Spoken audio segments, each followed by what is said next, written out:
보시겠습니다. 고린도전서 12장 1절에서 3절 말씀 보겠습니다. 고린도전서 12장 1절에서 3절 말씀입니다. 찾으셨으면 우리 같은 목소리 같은 마음으로 한 마음으로 같이 읽도록 하겠습니다. 시작. 형제들아, 신령한 것에 대하여 나는 너희가 알지 못하기를 원하지 아니하노니 너희도 알거니와 너희가 이방인으로 있을 때 말 못하는 우상에게로 끄는 그대로 끌려갔느니라.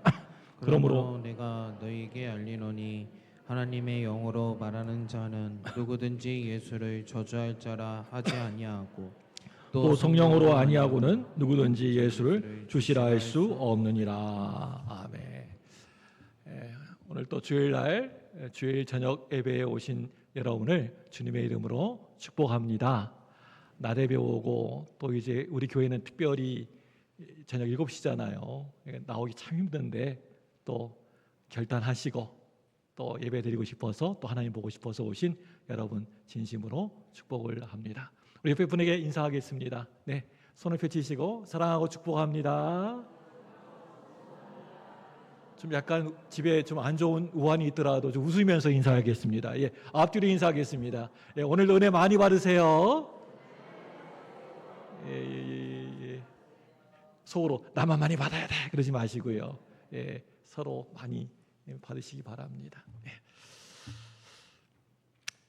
자, 신앙생활 이제 처음으로 신앙생활을 예수 믿고 신앙생활을 시작하는 사람들이 느끼는 교회 와가지고 느끼는 문화 충격 중에 하나가요.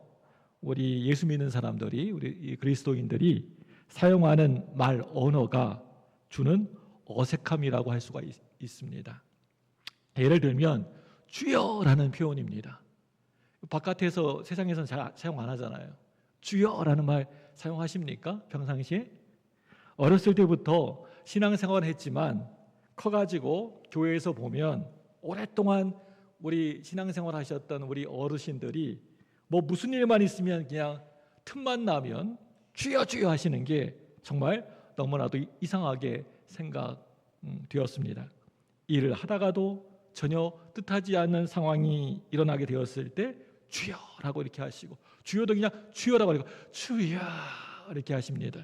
또 뭐 무슨 감사한 일이 생겼을 때에도 주여라고 이렇게 하시는 겁니다. 기도할 때도 주여, 안타까울 때도 주여, 아무 일이 없어도 주여. 순간순간 주여 주여 하는 모습이 정말 신기하기도 했고 또 어색하기도 했습니다.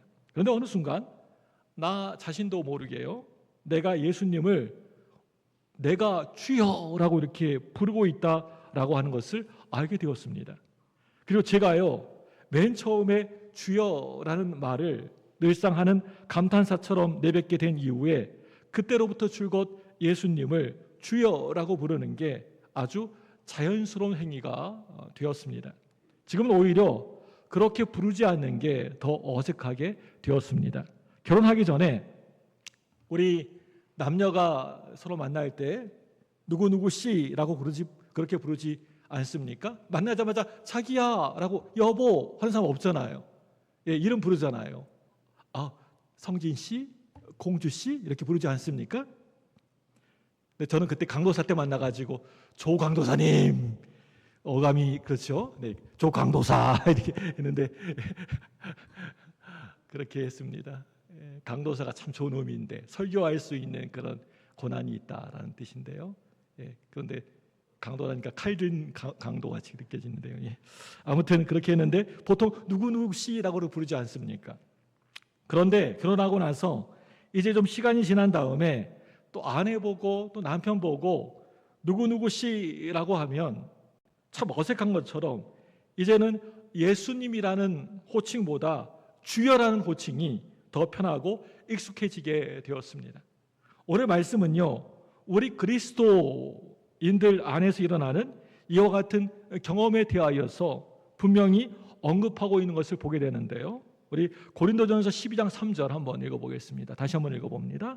12장 3절입니다. 시작. 그러므로 내가 너희에게 알리노니 하나님의 영으로 말하는 자는 누구든지 예수를 저주할 자라 하지 아니하고 또 성령으로 아니하고는 누구든지 예수를 주시라 할 수 없느니라. 우리가 예수님을 주여 주님이라고 고백하고 부를 수 있게 된 것이 누구의 일이라고 하는 것입니까? 12장 3절 말씀 보면 누구의 일이라고 우리가 그렇게 부를 수 있게 되었다고 합니까? 성령님이 하신 일이라고 하는 거예요. 내가 내 의지로 내가 그렇게 하고 싶어서 부르고 싶어서 내가 주여 주님이라고 부른 게 아니라 누가 역사하셔서 누가 하도록 하셔서 성령님이 그렇게 부르도록 하셨다는 겁니다. 믿습니까? 다시 말해서 성령님이 저와 여러분들에게 예수님을 구주로 또 주님으로 고백하는 신앙을 가지도록 도우셨다는 거예요. 사실 우리가 이렇게 예수 믿고 이렇게 나와서 예배 드리는 것도 내 힘, 내 의지로 나오는 게 아니에요. 내가 예수 믿는 게 아니에요. 우리 성령님께서 우리 주님께서 교회로 이끄셨고 또 예수 믿게 하시고 신앙생활 할 수 있게 된 줄로 믿습니다. 그 도우심으로 우리가 예수님을 구주로 영접하게 된 것이고 믿음이 깊어진 어느 순간에 예수님을 내가 내 입술로 내 마음으로 주여 주님이라고 부르게 된다는 겁니다. 그런데 성경을 보시면 예수님이 누구이신지 잘 알고 있으면서도 예수님을 주여 주님이라고 부르지 못하는 대상이 있었다는 겁니다. 우리 마가복음 5장 7절 말씀 보니까요. 큰 소리로 부르짖어 이르되 지극히 높으신 하나님의 아들 예수여 나와 당신이 무슨 상관이 있나이까. 이 말은요. 누가 한 소리입니까? 거라사 지방에 군대 귀신 들린 사람이 했던 말이에요. 이 거라사 광인이 예수님께 뭐라고 하고 있습니까? 지극히 높으신 하나님의 아들 예수여 라고 불렀지만 자신하고는 전혀 상관이 없는 사람이라고 했습니다. 그리고 다음과 같이 또 말을 합니다. 우리 마가복음 5장 7절 하반절 말씀 보시면요. 오나건대 하나님 앞에 맹세하고 나를 괴롭히지 마옵소서. 그렇다면 이 거라사인 광인이 왜 그러한 반응을 보였을까요? 우리 그 5장 7절 밑에 5장 8절 마가복음 5장 8절에 보시면 보니까 이는 예수께서 이미 그에게 이르시기를 이 더러운 귀신아 그 사람에게서 나오라 하셨습니다. 여러분 이 말이 무슨 말이에요? 무슨 뜻이에요? 거라사인 광인은요 결코 예수님을 주여 주님이라고 부를 수가 없었다는 것입니다. 왜 그렇습니까? 이 거라사인 광인이 군대처럼 많은 더러운 귀신들에게 사로잡혀 있었기 때문이었습니다. 여러분 이 얼마나 안타깝고 처량한 모습입니까? 그 느낌과 감정을 가지고 오늘 말씀 2절 말씀을 다시 한번 보십시오. 우리 고린도전서 12장 2절 말씀입니다. 같이 읽겠습니다. 시작. 너희도 알거니와 너희가 이방인으로 있을 때 말 못하는 우상에게로 끄는 그대로 끌려갔느니라. 아멘. 여러분 이 말씀 잘 느껴지십니까? 이 말은요 한마디로 사람들을 우상에게로 이끄는 영적 존재가 있다는 겁니다. 그게 누구일까요? 사단입니다. 귀신입니다. 그렇다면 그러한 공중에서 권세 잡은 악한 세력들이 이 거라사 지방이나 고린도 지방에만 있었을까요? 아닙니다. 전 세계 동서고금을 막론하고 늘 항상 이 악한 영의 세력들은 이 귀신, 사탄, 마귀는 늘 곁에 있었다는 겁니다. 그래서 아직도 이 세상에 예수님을 믿지도 않고 알지도 못하는 사람들이 그렇게 많다는 겁니다. 그들은요 자기 스스로의 의지로 예수님을 구주로 영접하지 않은 것처럼 생각하면서 살아갑니다. 그리고 어떤 사람들은요 그러한 자기 스스로를 의지가 강하거나 주관이 아주 뚜렷한 사람이라고 그렇게 착각하면서 살아갑니다. 그런데 정말 그럴까요, 여러분? 살아가면서 그렇지도 않으면서 그저 강한 척, 엄청 건강한 척, 아무런 문제도 없는 척하면서 살아가는 사람들이 정말 건강하고 강하고 아무런 문제가 없는 걸까요? 아니지요. 그렇게 사는 삶 자체가 위기입니다. 여러분, 어떤 위기입니까? 구원받지 못할 위기입니다. 멸망의 심판에 직면할 위기입니다. 요한복음 3장 17절 18절 말씀 찾아보겠습니다.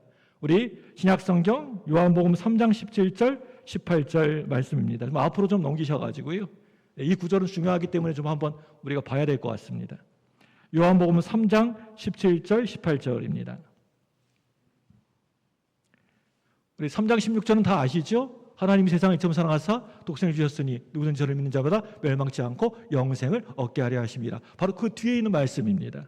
우리 17절 18절 다 같이 찾았으면 같이 읽습니다. 시작. 하나님이 그 아들을 세상에 보내신 것은 세상을 심판하려 하심이 아니요 그로 말미암아 세상이 구원을 받게 하려 하심이라.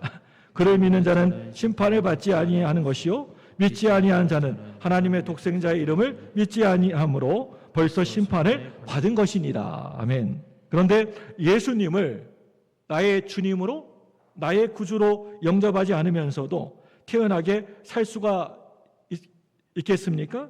사로잡혀서 그렇습니다. 마치 오늘 말씀에서 말하고 있는 것처럼 말 못하는 우상에게 이끄는 그대로 끌려갔던 이방인들처럼 우리 시대에 정말 수많은 우리 주변에 있는 사람들이 멸망으로 가는 지름길인지도 잘 모르면서 그 길이 좋은 길이라고, 편한 길이라고, 행복한 길이라고 뭣도 모르고 예수님 없는 불신앙의 길을 걷고 있다는 겁니다. 그들에게 다가가서 우리가 전도를 합니다. 보통 뭐라고 합니까? 예수님은 당신을 사랑하시고 당신을 위한 놀라운 계획을, 뜻을 가지고 계십니다. 보통 우리가 전도할 때 그렇게 전도하지 않습니까? 이렇게 다른 말 하나도 하지 않고 복음으로 초청을 해봅니다. 그런데 반응이 사람마다 각각 다릅니다. 성령의 인도하심을 받은 사람은 귀 기울여서 우리가 복음을 전하고 전도할 때 그 말씀에 귀 기울여 듣기 시작을 합니다. 그러나 다른 것에 사로잡혀 있는 사람들은요, 단호하게 거절합니다. 우리가 목요일날 전도하면 별의별 사람 다 있어요. 우리가 전도 건빵을 가지고 전도하거든요. 어떤 사람은 그냥 안 받으면 되지, 싫어요 하고 하는 사람도 있고, 손을 그냥 팍 치고 하는 사람도 있습니다. 어떤 사람 막 인상하면서 그냥 나 천주교 다녀야 성당 다녀야 그런 사람도 있고요. 별의별 사람 다 있습니다. 단호하게 거절을 해버립니다. 예수 안 믿겠다고. 그런 외모와 상관이 없습니다. 아무리 겉으로 볼 때 그 외모가 아름답게 보이고 멋진 사람이라 해도 복음을 거절할 때의 모습을 보면 정말 소름 끼치도록 싸늘할 때가 있습니다. 어떻게 저렇게 인상을 팍 쓰고 저렇게 싸늘한 모습을 보일 수 있을까? 정말 무섭습니다. 믿음과 소망과 사랑을 전하는 그 순간에 어쩌면 그렇게 쌀쌀맞게 대할 수가 있는가 싶지만 그렇게 반응하는 사람들이 참으로 많습니다. 그래서 우리는 오늘 말씀 3절 말씀이 진실이라고 하는 것을 시인하게 됩니다. 다시 한번 우리 고린도전서 12장 3절 말씀 읽습니다. 읽어보겠습니다. 시작. 그러므로 내가 너희에게 알리노니 하나님의 영으로 말하는 자는 누구든지 예수를 저주할 자라 하지 아니하고 또 성령으로 아니하고는 누구든지 예수를 주시라 할 수 없느니라. 여러분, 정말입니다. 성령이 아니고서는 그 누구도 예수님을 나의 주님으로 구주로 영접할 수가 없습니다. 이 같은 사실은 우리를 더 깊은 믿음의 지경으로 이끌어 줍니다. 우리 요한복음 14장 6절 다시 한 번만 찾아볼까요? 앞으로 넘어가셔서 요한복음 14장 6절입니다. 예, 한번 찾아서 읽어보겠습니다. 요한복음 14장 6절 찾으셨으면 같이 읽습니다. 시작. 예수께서 이르시되 내가 곧 길이요 진리요 생명이니 나로 말미암지 않고는 아버지께로 올 자가 없느니라. 여러분, 그렇습니다. 저와 여러분들은요, 예수님이 보내주신 성령으로 말미암지 않고는 절대 결코 하나님 앞으로 나아갈 수가 없는 존재들입니다. 내가 애쓰고 노력하고 힘을 막 내도 절대 갈 수가 없습니다. 예수님 앞으로.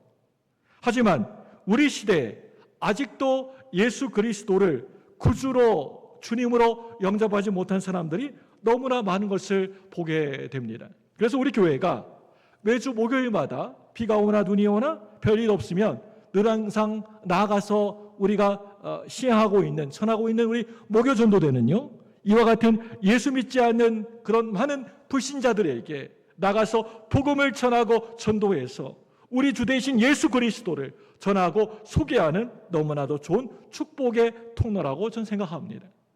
길거리에 많은 분들이 마치 바울 사도가 에베소에서 만난 제자와 같은 상태에 있는지 모릅니다. 이 세상의 사람들은 성령님이 누구인지 전혀 알지 못합니다. 또 알려고도 하지 않습니다. 지금까지 단 한 번도 듣지도 만나지도 못했습니다. 그분들은 성령님이 계시다는 것을 들어야만 하고 또 반드시 성령님을 만나야만 합니다. 혹시 우리들 중에서도 성령을 다 잃어버리고 소멸하신 분 계시다면 이 시간 여러분 성령 충만을 꼭 회복하시길 바랍니다. 이것보다 우리가 신앙생활하면서 예수 믿으면서 중요한 건 없습니다. 여러분, 내가 돈 많이 벌고 건강하고 잘 되고 우리 자녀들 잘 되는 것도 중요하지만 우리의 기도의 1번은요, 하나님 저를 성령 충만케 하여 주옵소서. 이게 우리의 기도의 제목의 1번이 되셔야 합니다. 아무쪼록 오늘 이 시간 여러분 모두 먼저 우리를 우상 숭배의 길에서 천국의 길로 인도해 주신 성령님의 은혜 감사하시길 바라고 더욱 성령 충만함을 받으시기를 사모하며 기도하시기를 바랍니다. 아울러서 아직까지도 예수님을 구주로 주님으로 영접하지 못하고 마치 광야를 이리저리 떠도는 거라사인 광인처럼 영적으로 심각하게 피폐한 삶을 살아가고 있는 아직도 예수님 믿지 않고 신앙생활하지 않는 우리 가족들과 친척들과 우리 주변에 있는 수많은 이웃들의 구원을 위해서 하나님께 정말 간절히 기도하시기 바랍니다. 우리의 전도의 대상, 우리의 선교의 대상은 저 멀리 있는 사람들이 아닙니다. 바로 내 옆에 있는 우리의 가족들, 우리의 이웃들입니다. 그런데 먼저는요, 나 자신이 성령님을 사모하시길 바라고요. 성령님을 만나고 성령 충만 받도록 더 간절히 기도하시기를 주님의 이름으로 축복합니다.